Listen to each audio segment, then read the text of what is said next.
தூங்கி எழுந்த உடனே மனிதன் ஆக்ஷன்ல இறங்கிடுவான். அட்லீஸ்ட் தாட் ஆக்ஷன் ஆச்சு நடந்துட்டு இருக்கு. நல்ல எண்ணமா இருந்தா ஓகே, தேவையில்லாத எண்ணம் தீய எண்ணங்களா இருந்தா எண்ணங்கள் வரத்தை தடுக்க முடியல, அட்லீஸ்ட் ஆக்ஷனை தடுக்கலாம்ல.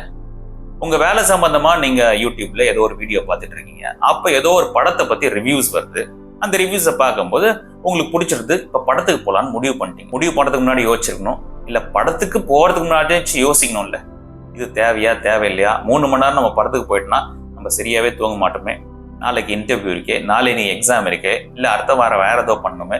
இப்ப இந்த 3 மணி நேரம் நம்மளுக்கு முக்கியமா படத்துக்கு போறதுக்கு, இல்ல அதை வேற எதாச்சும் யூஸ் பண்ணலாமா, அந்த 3 மணி நேரத்தை யோசிக்கணுமா. இப்படி ஒவ்வொரு விஷயமும் யோசிச்சு முடிவு பண்ணும்போது ஸ்வீட் கொடுக்குறாங்க, சாப்பிடலாமா வேணாமா. கடைக்கு போறீங்க, 100 பொருள் இருக்கு, அந்த பொருள்ல எது தேவை தேவையில்லை, இல்ல எந்த பொருளுமே தேவையா தேவையில்லையா, முக்கியமா முக்கியம் இல்லையான்னு ஒவ்வொரு தடவையும் நீங்க சிந்தித்து முடிவு பண்ணும்போது உங்க அறிவு, உள்ளுணர்வு, தெளிவு 3 ஒன்னா வேலை செய்யுது. ஏதோ ஒரு பண்ண விஷயத்துக்கு இப்போ உங்க வாழ்க்கையில நடந்துட்டு இருக்கு, அதான கர்மா.